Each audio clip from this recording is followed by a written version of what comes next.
The reigning European champions just qualified for the World Cup with a perfect group record. 15 goals scored, Inside 4 minutes, and Spain have broken. 0 conceded. 0. And the scary part? They weren't even trying. This is Spain 2026, and they are not normal. We need to talk about what Spain are actually building right now, because the rest of the world is sleeping on it. Everyone's focused on Argentina's dynasty, France's depth, England's hunger. But while all of that noise fills the timeline, Luis de la Fuente has been quietly assembling the most terrifying national team project on the planet. Reigning European champions, Nations League winners in 2023, the #1 ranked team in FIFA's world rankings, and a squad that gets younger, faster, and more dangerous every single international window. Spain aren't just good, they're historic, and they're carrying a wound that has never fully healed. ESPN's Jeff Carlisle put it plainly. They've been wiping out their opponents in qualifying by a combined score of 15-0. For now, they're unstoppable. But unstoppable in qualifying means nothing to this squad, because Spain know better than anyone that the World Cup is where empires go to be humbled. Let's talk about that, because that's where this story really begins. Here's Spain's dirty secret. The one nobody talks about when they're busy celebrating Euro trophies and Nations League titles. Spain have not won a World Cup since 2010. 16 years. And it hasn't been close. 2014, eliminated in the group stage, humiliated 5-1 by the Netherlands, sending the greatest generation in their history home in disgrace. 2018, a penalty shootout exit to the host nation Russia, ending in chaos after sacking their manager the day before the tournament started. 2022, outplayed by Morocco in the round of 16, knocked out on penalties again, a pattern so brutal it had become a national trauma. 3 consecutive World Cups, 3 eliminations before the quarterfinals. Xavi Hernandez, one of the greatest midfielders in history, never won a World Cup beyond 2010. Andres Iniesta, the man who scored the winning goal in Johannesburg, retired without ever returning to that stage. Sergio Ramos, 180 caps, 2 European championships, 1 World Cup, never recaptured that summer. That generation is gone. And this new generation has grown up watching those failures on YouTube. Now they want to answer them. As De La Fuente himself said ahead of 2026, "We have a squad capable of winning the World Cup. The goal is clear." The goal is always clear for Spain. In 2026, for the first time in 16 years, the squad might actually match the ambition. And if they do it, if they win this World Cup, they will join the most exclusive club in football history. Only 2 nations have ever won a European Championship and a World Cup back-to-back. Spain themselves did it in 2008 and 2010, before completing the most dominant international cycle ever recorded by winning Euro 2012 as well. 3 consecutive major tournaments, a standard no national team has matched since, until Argentina came along. Copa America 2021, World Cup 2022, Copa America 2024. 3 in a row again. The bar has never been higher. And this Spain squad, younger, faster, and built on the same footballing DNA as that golden generation, wants to clear it. That is the historical prize sitting on the table. Spain want to do what only they themselves have ever done, and they want to do it better than Argentina are doing it right now. This is what this generation is chasing. So how did Spain get here? How do you rebuild an empire after 3 World Cup disasters? It starts with one man nobody expected. To understand how terrifying Spain are in 2026, you have to understand what De La Fuente actually built from those ruins. He arrived in 2022 not as a savior, but as a builder. A quiet, methodical coach who had spent years developing Spain's youth teams. The U19s, the U21s, the Olympic side. He knew these players before the world did. He coached Pedri, Zubimendi, Oyarzabal and Cucurella at youth level before they were famous. These were his players. This was his project. And the moment he took over the senior team, he had one very specific vision. Not rebuilding, evolving. He took the bones of Spain's passing philosophy, the DNA of the 2008 to 2012 golden era, and injected it with something that team never had: pure, devastating speed out wide. The result? 7 wins from 7 at Euro 2024, a record 4th European Championship, and the most watched final in tournament history, lit up by a teenager who had not yet bought his first beer. Pep Guardiola, watching from the sideline, reportedly said before the final, "I'm afraid of Spain's wingers." He should be. The world should be. And the numbers prove exactly why. Under De La Fuente, Spain have now gone 29 competitive matches without defeat, matching the longest unbeaten run in their entire history. In World Cup qualifying, they were perfect. 6 games, 15 goals, 0 conceded. Think about that. 0. Not 1 goal allowed across the entire qualification campaign. And the depth behind it is almost unfair. When Lamine Yamal missed the final 2 qualifying matches through injury, Spain didn't skip a beat. Mikel Merino had already scored 6 goals in qualifying. Oyarzabal had 7 international goals in 12 months. The machine kept running without its most dangerous part. As ESPN analyst Alex Kirkland put it, they've got Pedri, Yamal, and Nico Williams. And so many midfield options that Zubimendi, Fabian Ruiz, and Rodri are competing for just one spot. One spot for the reigning Ballon d'Or winner. So let's actually look at who De La Fuentes has, position by position, because this is where it gets truly frightening. In goal, Unai Simon is calm, commanding, a leader built for big moments. Behind him, David Raya at Arsenal provides genuine world-class cover.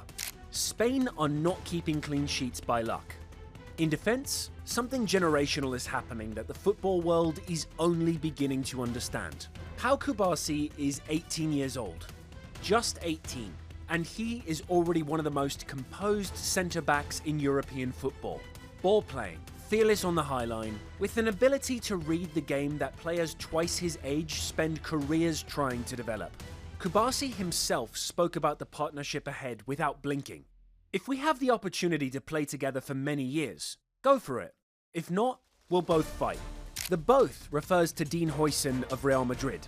20 years old, physical, dominant in the air. The kind of imposing presence Spain's defence has historically lacked. De La Fuente has already said publicly they can be a long-term partnership. Think about what that means. A Barcelona centre-back and a Real Madrid centre-back.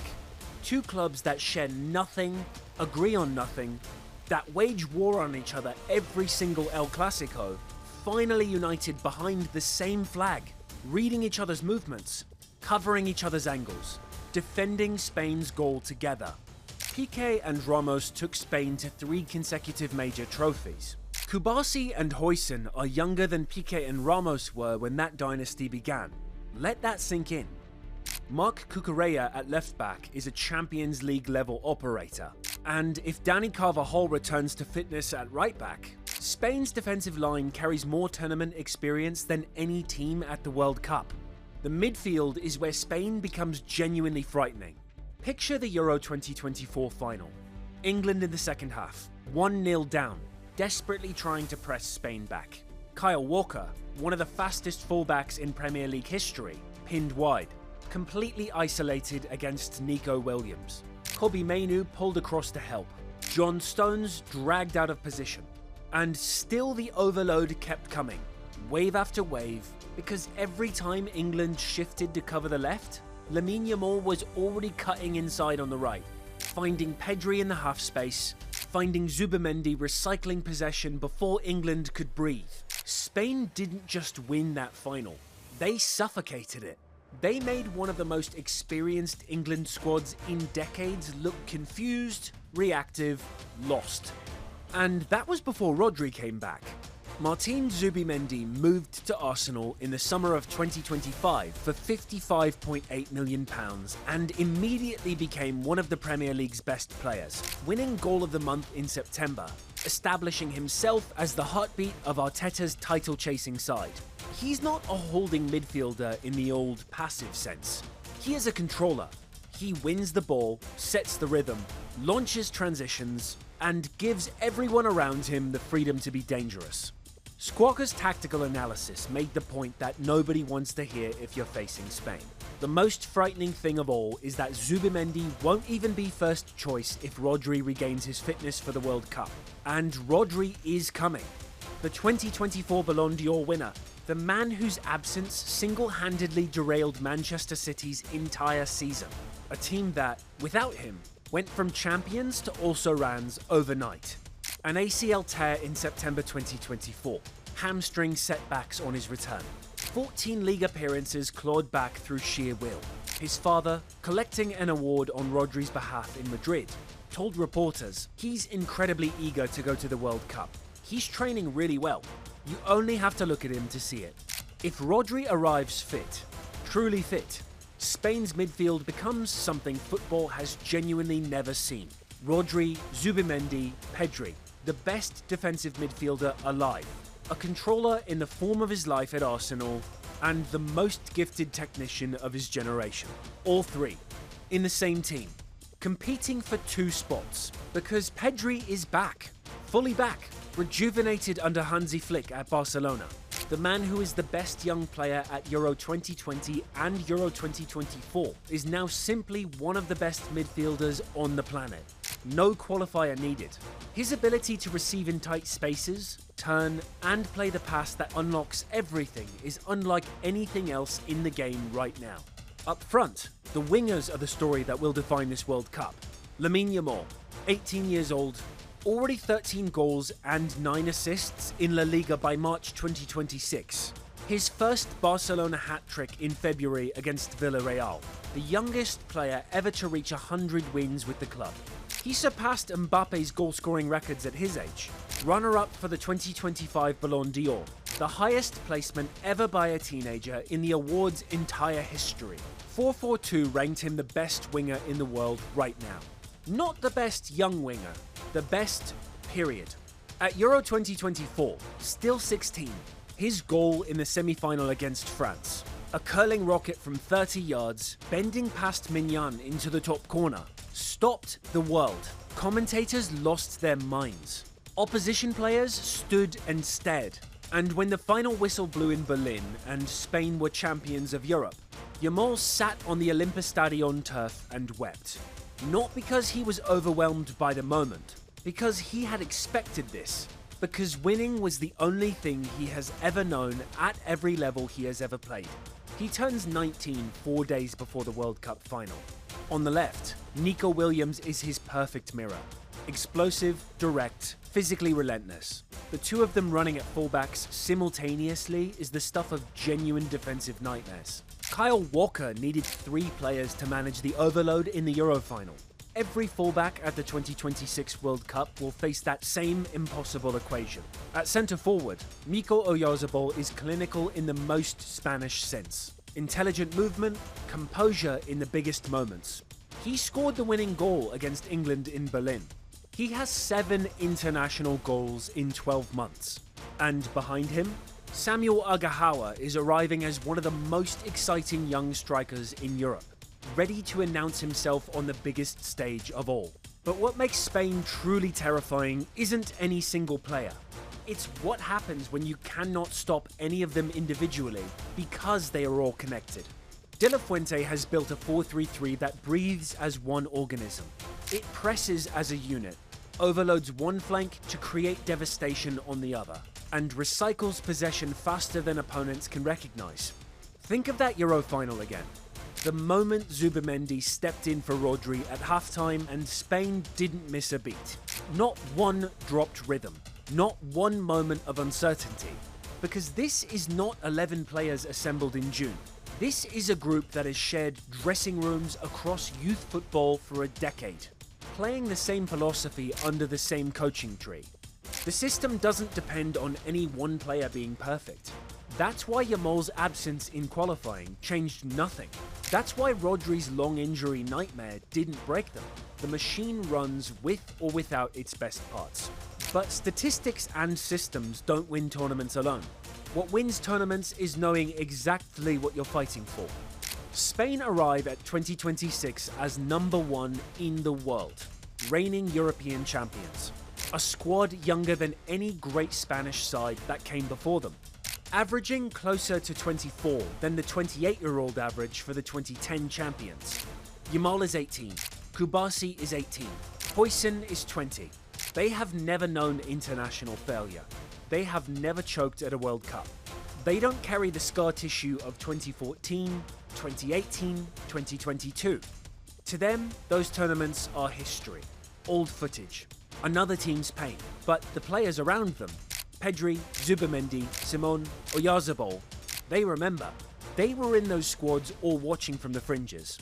They felt what it means to be the best team in Europe and still come home from the World Cup early. They know exactly what is unfinished. That combination, the fearlessness of a generation that has never failed, fused with the hunger of players who have felt exactly what failure costs, is what makes this specific Spain squad different from every version that came before it. And above them all, Rodri is clawing his way back. Not for another league title, not for club records, for one thing only.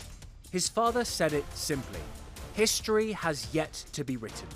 16 years since the last World Cup. 16 years of being the best team in Europe and still watching the biggest trophy go somewhere else. 16 years of that golden, six-pointed star sitting untouched in the cabinet while the world moves on. Only Spain themselves know what it feels like to win a European Championship and a World Cup in the same cycle. They did it. They lived it. They were the standard. And then Argentina, Copa America, World Cup, Copa America, came and matched it. Reminded the world that dynasties are not given. They are defended. Spain built the greatest international dynasty football has ever seen. Then they watched it crumble across 3 World Cups. Then they watched a rival build something just as remarkable and hold it up in their face. Now it is their turn to answer. Spain have the squad to do it. They have the system to do it. They have the generation to do it. The 2026 World Cup is not a destination for this team. It is a reckoning. And the world is about to find out that the most dangerous version of Spain is not the one celebrating. It is the one that still has something to prove.